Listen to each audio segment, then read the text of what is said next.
Hello, Hilary Raven Porter here, multidimensional healer and Tamiana Starseed Oracle. I wanted to say hello and welcome to Spiritually Speaking.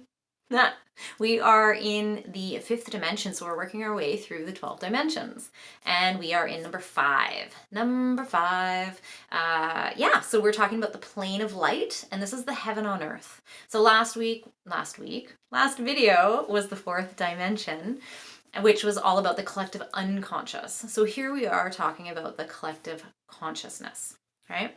So here we become conscious of time.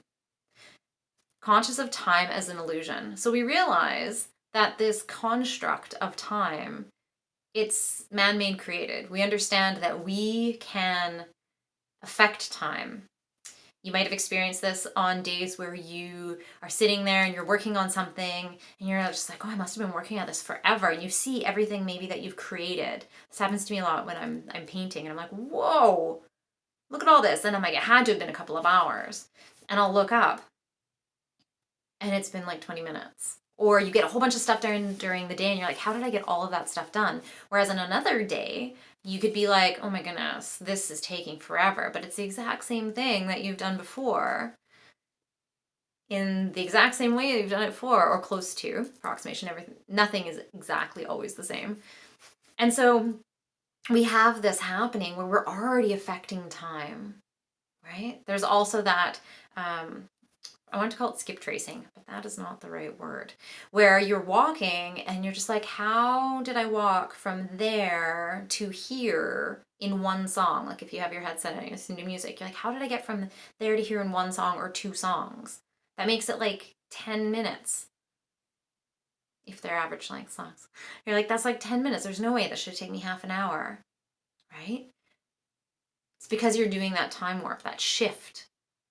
So when you become conscious of time as a construct, you're able to, I don't want to say the term manipulate, but you're able to massage it into different lengths and to what's needed in that moment, right? We also access this through divination tools. So divination tools allow us to look into the past, look into the present, look into the future, right? So divination tools are things such as tarot cards, even a pendulum, and it's to receive answers from different time points, right? Okay. This is the dimension of unity. This is also where Gaia, this is the 5 dimension of Earth, the 5th dimension, the 5th dimension of Earth is Gaia. So this is where the light body, so where Gaia, or Earth, becomes a light body and becomes a star. This is also where we become 50-50, light body and our physical body. And this is where it combines, and this is where we can coexist. If you've been with me before, either in a session or you've watched some of my videos, you'll have seen light body meditations that may have come in. And we call our light body to us. And we welcome it into our physical being. And where we harmoniously integrate, but not fully integrated. You're like 50-50. You're not like, oh, I'm all physical density, or oh, I'm all light body. And this is me being sparkly. Sparkle, sparkle, sparkle, right? Light body, no physical density versus all density. So on the 5th dimension, that's where this happens. This is also the part where, we talked about this during the 4th dimension, distance healing occurs. Distance healing, and this is where we have more access to the light body in a more integrated fashion. So 4th dimension, the 5th dimension, and the 6th dimension is where distance healing is accessed. So in lots of distance healing sessions, accessing the astral body, I'm speaking from my own, I don't know what other healers are doing, but distance healers, there is an aspect where you're accessing the 5th dimension. For myself, I access the astral realms through a morphic resonance meditation. We go in, we access that realm, and then we are accessing the light body source. We're accessing the astral body. We're basically, I always look at it kind of like the astral highway. I'm like, oh, hey, you're over there. Like, I am in Victoria, BC. So I'd be like, oh, hey, you're over in Toronto, Ontario. Awesome. Let's meet up on the highway. And so it allows us access, direct access. And then you can be like, oh, sweet, Kate, going back to the physical body now. And then you go down to the physical body and take everything that was applied to the light body and within this astral realm. Yeah. The 5D. So we talk about manifestation, right? Sometimes it comes easier than other times. Sometimes you're like, what is going on? I tried to manifest this. I spoke my intention. But you also know when you speak your intention, you also have to put in the effort as well. The divine likes to see that you are also giving as much as you are asking for. But she knows when you need a little extra, right? But if she sees you put in the effort, more comes. So 5D. 5D. Mm-hmm. That's where we can draw more from the holographic space. So I picture this like, if you've read any of Sanaya Roman, I also recommend her a lot. There's, I cannot remember the name of the book right now. She has Creating Money, which is about creating abundance. And then there's another one about spirituality. But there's all these amazing, love these books. And part of the meditations are to go up the silver thread or the golden thread. I say silver because I often picture it silver or holographic, so that like shimmery iridescence. But you go up and it gets finer and finer and finer mesh as you're going up, closer and closer to the higher realms, closer and closer to where your higher self resides on a regular basis, where all the light beings are. Yeah? So when you send up your manifestation through this grid, you're then pulling down and drawing down, not pulling, drawing down and calling to you your request, your desire, what you were trying to manifest down that grid from the holographic realms, right? You're drawing it down. When we are in the fifth dimension and living more within this plane, or remember our light body is more 50-50. Hey, oh look, 50-50 with the denser physical body. I can now take things closer to what I'm manifesting more quickly. It's like being in the apple orchard. And you're like, oh, look, I can reach up and pluck that tree because you were living in the apple orchard. Let's say the apple orchard is the fifth dimension. You're able to pluck that apple down more easily than if you're like, oh, hey, I'm in the city and the apple orchard's way over there. I got to drive all the way out to get it, to bring it all the way home. But you're already living there, so it's right there. So it manifests more quickly. I also see upshift in synchronicities. And it doesn't dissipate. It doesn't degrade. It doesn't, there's another word, decompose was the word I'm looking for, as quickly. Right? Because when we throw the manifestation up there, it can take a while to manifest, but eventually too, it's just going to start to degrade and then you have to power it back up again. You're like, no, I really want this. This is something I really feel. However it ends up coming to you. That's a whole nother talk about what you try to manifest and how it actually is brought to you. Yeah. Sometimes we don't always get exactly what we're asking for. I was talking to a client once. We were talking about manifesting, and I was like, well, if you're like, I really want a sports car, and I really want it to be bright red, and I really want the tires to be this size with these kinds of, I was going to call them plates, that's not the word, hubcaps, and I really want it to be a two-seater, and I really want X, Y, and Z. If all of a sudden a car pulls up to you, and they're like, this is for you, and it's not red, but it's blue. It's a 4-seater, not a 2-seater. The hubcaps aren't quite the 3-point star, but the 5-point star. Do you then go, no, that's not what I was manifesting? Or do you say, okay, I get it. It's a little bit different than what I requested, but it still serves what I was desiring, or is more aligned actually with my path? No. This is where sexual creative energy lives. So sexual creative energy, a little bit than just sexual energy, right? Because there's lots of different, it's a whole, again, in a whole nother video, there's lots of different types of sexual energy. Sexual creative energy, it's where you feel, you're just like, you can feel the current coming up. Maybe that creative energy comes out as you are actually turned on in regards to the creativity around you, and you're like, oh, I can feel the Kundalini rising, I'm actually getting a little amorous. Or it can also be that sexual encounters, those interactions, increase those creative juices. Yeah? This 5D, sexual creative energy, is also where the astral connections can be very powerful for astral intimacy. Astral intimacy, again, a whole nother topic, but the gist is that you raise your vibration even higher through the astral intimacy that you have with the connection with somebody that you deeply trust or have a mass connection with and have a mass connection with. Because you are opening up your sacred portal, your root chakra, connecting into another person's root chakra. And we're not even talking about full sexual contact. That can happen. You can open up your root chakra to someone, they can open up their root chakra to you, and you may not even be touching. Astral intimacy, and then there is just this surge of energy that comes up. Kundalini, this is beyond.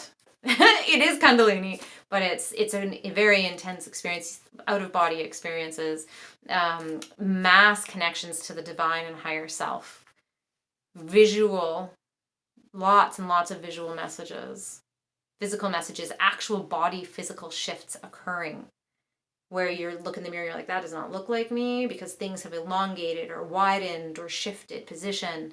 It's a thing. Okay, so we talked about distance healing here. So Pleiadians, this is a very, very Pleiadian dimension, and this is all about heart-centered. So heart-centered healing is where the deepest healing occurs. Okay, this is the most powerful healing. This is the most impactful healing. This is the most long-lasting, I cannot think of the word, healing. It is. It's because it shifts every part of you. It goes into every cellular structure. Well, it all goes into every cellular structure, but when it clears it out, it is harder for that other dense, traumatic stuff to stick and get back in there. It's like, no, no, no. We are cleared out.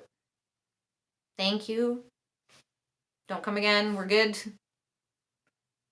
And it just fills that space and it vibrates. And it's like, because we know like something vibrates and it'll shift the vibration of the thing next to it.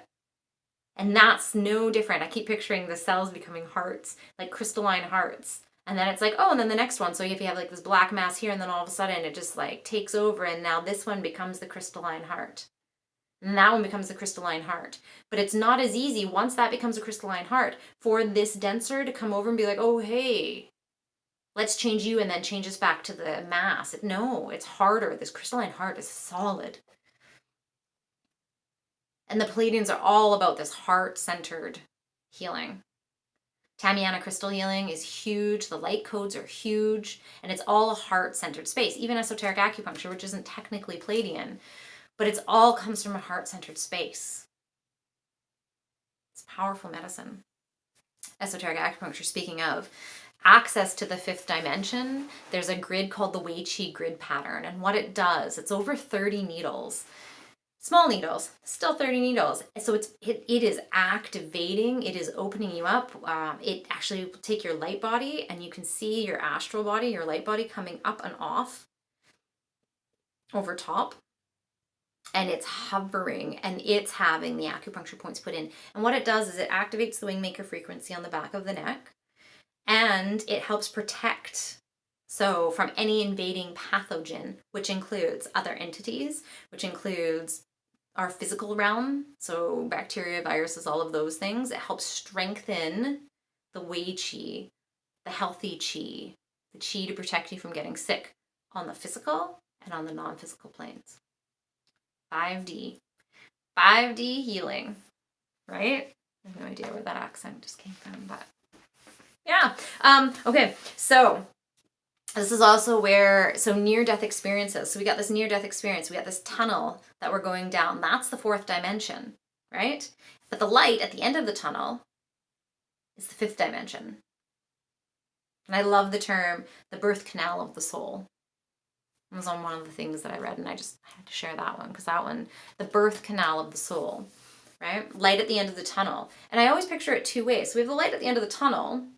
So we pass in this physical form, or we're just about to pass in this physical form. We might end up coming back. And we go down this tunnel to the light, where we are going to reincarnate whenever our time is to come back, right? Or in whatever capacity that is. Maybe you're going to go to another planet during this round. Who knows, right? Who knows what's going on in that one. But there's also the other of there's light at the end of the tunnel. Well, then the birth canal to the soul, you're going back to soul space. And then you take that tunnel back down this way as well, back down to whatever incarnation. But I'm not, that one tunnel isn't, everybody doesn't take that one tunnel. There's that soul, I'm thinking of it like the soul womb. So you've got this soul womb, and it's got all these light tunnels going off into different spaces, depending on which one is going to be your next reincarnational ride, right? So in this level, you're going to experience that oneness with the divine, that space of awe, right? This is where you are going to be moving from a base action of love and not of fear. So when you react to things, when you react, but also when you act, when you make a choice, it's coming from a heart-centered space. It's not coming from that, well, they did that to me, so I'm going to do this to them.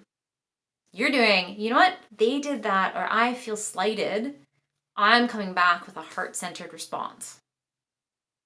It can feel challenging sometimes, and it really takes breathing into the core, being like, okay, and coming back with that heart-centered response. Not that fear of, am I worthy? Am I unloved? Will somebody hurt me?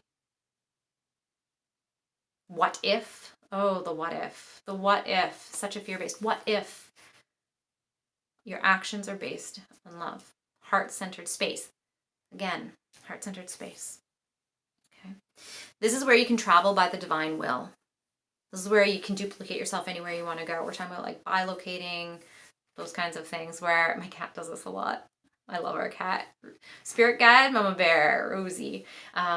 You'll just be sitting in a room and you'll be like, oh, hey, bunny. And you can like feel her come up and sit with you and you're like, oh, she's actually not there. And then you'll be doing something else and you'll see her walk by you and you're just like, what? And she's bilocating and she's like passed out on her bed, you know, that kind of thing. But it's where you can literally be like, nope, I am here and I'm also there. Which also relates back to what we were talking about earlier in regards to when you're like, oh, look, how did I get from 4 blocks ago till here in one song, 2 songs? There's no possible way. Right?